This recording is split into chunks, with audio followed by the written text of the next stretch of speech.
Cab TV. Assista sua vida fazer sentido.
Olá novamente e bem-vindo à Cabala Revelada. Eu sou Tony Koznek. Você escutou falar várias vezes sobre a escada de ascensão das nossas presentes percepções limitadas da realidade. Todo o caminho acima, os 125 níveis, até que uma pessoa alcance equivalência de forma com o Criador. Não podemos explicar todo e cada um destes degraus. Mas é importante saber, em geral, aonde uma pessoa está direcionada, para onde é suposto irmos, no que a realização realmente consiste. E Bala Aslan, na sua introdução ao estudo das 10 esferas, das 10 Sefirot, cobriu imensa informação muito importante e fundamental. Uma das coisas de que ele fala são os estados pelos quais um homem pode ter a certeza que vai passar na realização desta percepção superior. Ele divide-o em 5 estados. E dentro destes 5 estados há muitos níveis, e isto contabiliza-se nos 125 degraus que são falados na escada. Vamos dar uma olhada para o que uma pessoa pode esperar experimentar. E ao assim fazer, seremos também capazes de ver algo sobre um componente muito importante no estudo da Cabala, que é porque os cabalistas estudam num grupo. Onde isso existe no caminho, por que lá está e como nos ajuda a alcançar os estados que estão sublinhados aqui. Então aqui estão eles dispostos num gráfico. Aqui estão os estados pelos quais passamos no nosso caminho de volta à fonte da nossa alma. No mundo físico descobrimos que há 2 estados principais: dupla ocultação e então, quando passamos por isso, ocultação singular. No fim desse estado, há a barreira entre o mundo físico e espiritual. E o primeiro estado em que entramos no mundo espiritual é um estado de correção. Vou lhes explicar este. Após passar por isso, descobrimos que há a primeira revelação, um nível elevado de contato com a natureza do Criador. E então, finalmente, a segunda revelação, a conclusão do caminho, é o alcançar da equivalência de forma com o Criador. Vamos dar uma olhada no que a dupla ocultação consiste. Bala Aslan descreve-a desta maneira. Dupla ocultação é a ocultação dentro da ocultação. Neste estado, a pessoa não sente sequer o lado oposto do Criador. Não consegue percepcionar coisa alguma como vinda dele. Ela sente que o Criador a abandonou, a desconsidera completamente. Ela atribui sofrimento ao destino e natureza cega. Sendo confundido pela atitude do Criador para com ele, o homem perde a fé. Agora, não estamos a falar sobre alguém que está no caminho aqui. Este não é o estado do mundo em geral ou das massas, para as quais a realidade do Criador não existe nelas como algo verdadeiramente tangível ou alguma coisa que os motive. Isto é sobre uma pessoa que está numa espécie de estado inconsciente em respeito a este desejo, mas ainda assim descobre que a sua vida e a sua direção se estão a tornar organizadas por um desejo de compreender verdadeiramente por que as coisas lhe acontecem da maneira que acontecem. Então, que uma pessoa sente que há um Criador, mas que ele a abandonou, isso já é um relacionamento e já é o princípio de um desejo. É por isso que lhe chamamos o princípio do caminho, e disse que ela perdeu a fé. Então Bala Aslan descreve que tipo de experiência visceral é para a pessoa. Quando a pessoa ora sobre os seus infortúnios e executa boas ações, ela não recebe resposta. Isto é, que ela está a tentar um relacionamento com o Criador, mas é baseado no seu entendimento confuso. Ela faz um movimento para o Criador. Após ela parar de orar, ela subitamente recebe uma resposta. Então, na sua primeira ação, de acordo com seu entendimento, nada, o Criador não está lá, abandonou-me. Quando ela para, ela começa a se sentir confortável na sua vontade de receber. Ela recebe uma resposta, por outras palavras, o sofrimento que ela teve foi de certo modo mitigado pelo fato dela se estar a empurrar a si mesma com satisfação própria. Ele diz, então assim que a pessoa começa a acreditar na divina providência e corrige suas ações, ela é impiedosamente empurrada para trás. Então, à medida que ela progride no caminho, a resposta do alto que uma pessoa sente é uma rejeição completa, ou seja, uma pessoa perde a fé. E isto é uma força a ocorrer para a pessoa que está no caminho. Mas esta é a maneira que é sentida pela pessoa. Ela deixa de acreditar e comete más ações.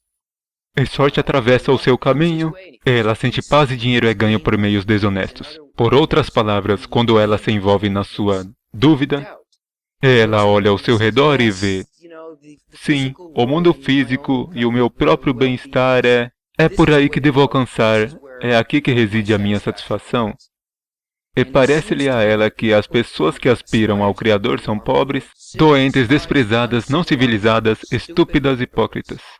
Por quê? Porque no seu cli, na sua sensação, elas são loucas.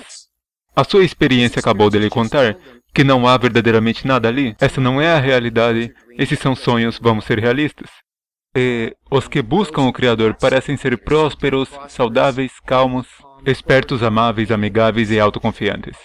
Certo? Ela vê que as pessoas que não perseguem este caminho que ela perseguia têm uma boa vida. Ela percepciona-as como felizes. E ali estão os endereços da sua realidade. Então, este primeiro nível é chamado dupla ocultação, porque há aspectos múltiplos de ocultação do Criador da pessoa. Se as ações estão a ocorrer na vida da pessoa, o desejo de se encontrar com o Criador e o fato de que são jogadas para trás e não conseguem sentir o Criador. Se o Criador é ou não autor disso, por que esta pessoa fica confusa e acredita que a fonte desses problemas são as pessoas ao seu redor, ela mesma, a sociedade, todas essas coisas. E ela também não compreende por que isso está a acontecer. Então, o Criador está escondido dentro da sua sensação por duas telas, num sentido por dois véus. E este é um período no qual uma pessoa reencarna, ou seja, tudo o que acontece no nível físico e todo o seu desenvolvimento é desenvolvimento inconsciente, mesmo que estejam a tentar estar no mesmo caminho.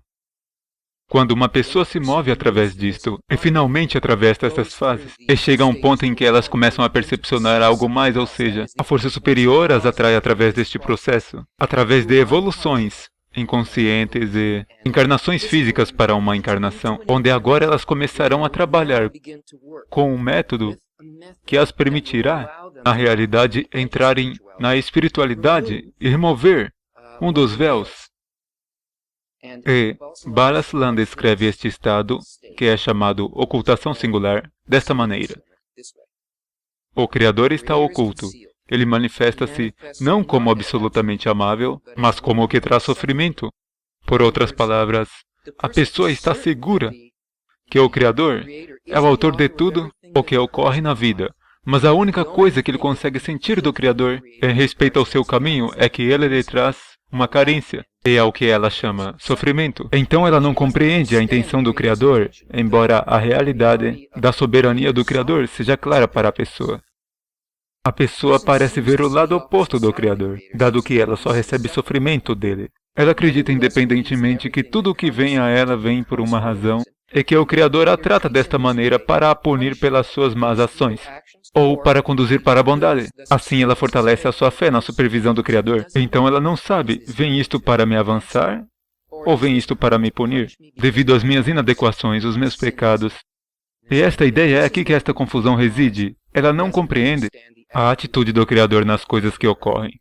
E a descrição visceral como a realidade da pessoa está montada é de: esta pessoa é doente, é pobre e é desprezada pelas pessoas. Ela é ansiosa e nada parece estar certo na sua vida. Ela agora vê que a sua situação não é assim tão boa como as pessoas ao seu redor, isto é, como ela percepcionava as pessoas na dupla ocultação. Que ela se encontra a si mesma carenciando algo constantemente, coisas, ela não relaciona as pessoas da mesma maneira. Nada está a funcionar bem porque o seu principal desejo de se conectar com o Criador está muito confuso. Agora aqui. Isto é o que você descobre quando as pessoas acabam de satisfazer os primeiros 5 desejos, que é o que acontece inconscientemente. Na dupla ocultação, é aí que o ponto no coração aparece. E essa é também a altura que uma pessoa descobre a Kabbalah. Isto é, elas descobrem que há um método de terem uma conexão direta com o Criador e o compreenderem. E então, elas tornaram-se expostas a... Parece ter acontecido talvez por acaso. Elas ligam o televisor e veem o programa sobre Kabbalah e o seu ponto no coração começa a pulsar. Ou elas vão a uma palestra ou pegam no livro numa livraria.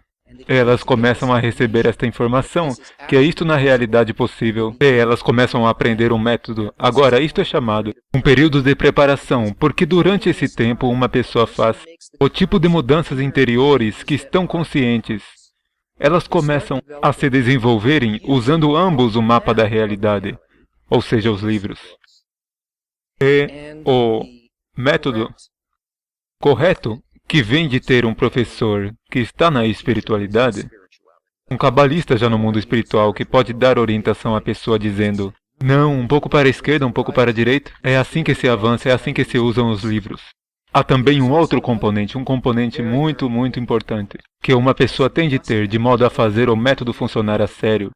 Mas vou contar-lhe sobre isso mais tarde, assim que veja o que está no resto deste mapa, porque verá o porquê de isto ser.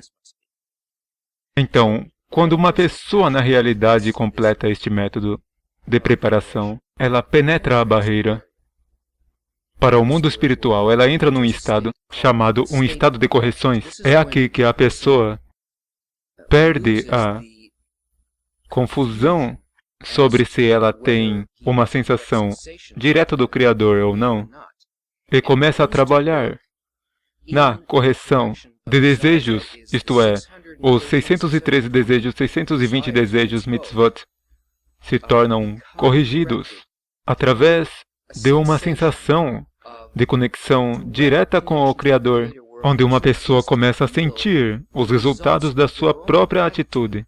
E a diferença da atitude para com o Criador, de um modo recíproco, é corrigir desejos 613 e 620 até que cheguem a alinhamento com o desejo ou a intenção que o Criador tem para com elas. Então, aqui não há esse tipo de não saber e ocultação que existem nas primeiras e segunda ocultações. Aqui, na ocultação dupla e singular, temos o que experimentamos como livre-arbítrio. É livre apenas porque estamos confusos e agimos como se não houvesse nada lá. Aqui, além da barreira, é onde o verdadeiro trabalho na Kabbalah começa. Depois do período de preparação, de trabalhar diretamente com a sensação do Criador num relacionamento.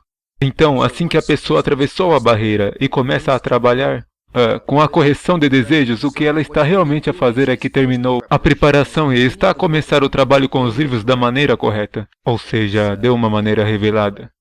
E, na realidade, esta fase inclui ambas, a fase de correção e a primeira revelação do Criador, na qual a providência do Criador é revelada ao próprio homem. E Bala Slam descreve esta transição. Embora em ocultação, a fé da pessoa no governo do Criador sobre o mundo se fortalece, isto a leva aos livros, dos quais ela recebe a luz da correção e um entendimento de como fortalecer a sua fé no governo do Criador. E quando o seu esforço em acreditar na providência do Criador alcança suficiente medida, permitindo a luz da correção a influenciar, ela se torna pronta para o governo do Criador sobre ela, no estado de revelação. O Criador revela-se a si mesmo a todos os seus seres criados como o bom e bondoso em concordância com seus desejos. Por outras palavras, a pessoa começa a sentir, não o que ela sentiu como livre-arbítrio através do seu ego, mas como resultado do seu desejo de se conectar com o Criador. Ela sente uma e a mesma coisa que as intenções do Criador. Lhe é revelada a ela, então, essa fenda, a que chamamos livre-arbítrio, é removida e experimentada como um preenchimento e não como um desafio. E ele descreve-o desta maneira, o que está visceralmente nisso. A pessoa sente a bondade do Criador, paz, satisfação constante. Ganha dinheiro o suficiente sem esforço, não conhece dúvidas ou doenças. Ela é respeitada e bem-sucedida. Quando ela deseja algo, ela ora e imediatamente o recebe do Criador. Quanto mais boas ações ela executa, mais bem-sucedida ela se torna. E vice-versa, quanto menos ela faz, menos bem-sucedida ela se torna. O que pretende lhe dizer com isto? Tudo o que ela percepciona é satisfação para ela. Ela não mais imagina que há algo fora da realidade. Ela não anseia por algo no exterior. Torna-se revelado dentro dela. E a pessoa vê a providência do Criador para com ela. Compreende ambos que Ele é o autor disso, mas também porque tudo ocorre. O que acontece aqui é que a pessoa está a funcionar acima do tempo e espaço, de tal modo que tudo o que aconteceu antes deste ponto se altera. Ela não vê só o futuro como costumamos pensar sobre pessoas que conseguem ver além do tempo e espaço. As suas correções não só avançam para a frente no futuro, mas todo o seu passado se torna corrigido também. Isto é que ela compreende tudo o que ocorreu no nível inconsciente, na dupla ocultação e até antes disso, coisas que caíram sobre ela, por assim dizer, todos esses acontecimentos que ela sentiu, como vazios ou maus, onde foi maltratada pelo Criador ou pelas pessoas. Tudo isto desapareceu dela e ela compreende, precisamente, por que isto ocorreu para com ela. E ela consegue sentir isso num relacionamento direto. Quando ela completou isto, há uma outra fase. Uma fase ainda mais refinada e sublime da segunda revelação do Criador. Isto é, não só sente ela a providência do Criador sobre ela, ela sente-a para com todas as criaturas. Ela tem exatamente a mesma atitude, vê precisamente o que o Criador vê, quer o que o Criador quer, sente o que o Criador sente, e pode ver como isto afeta a totalidade da realidade. E isto é expresso como ama o teu amigo como a ti mesmo.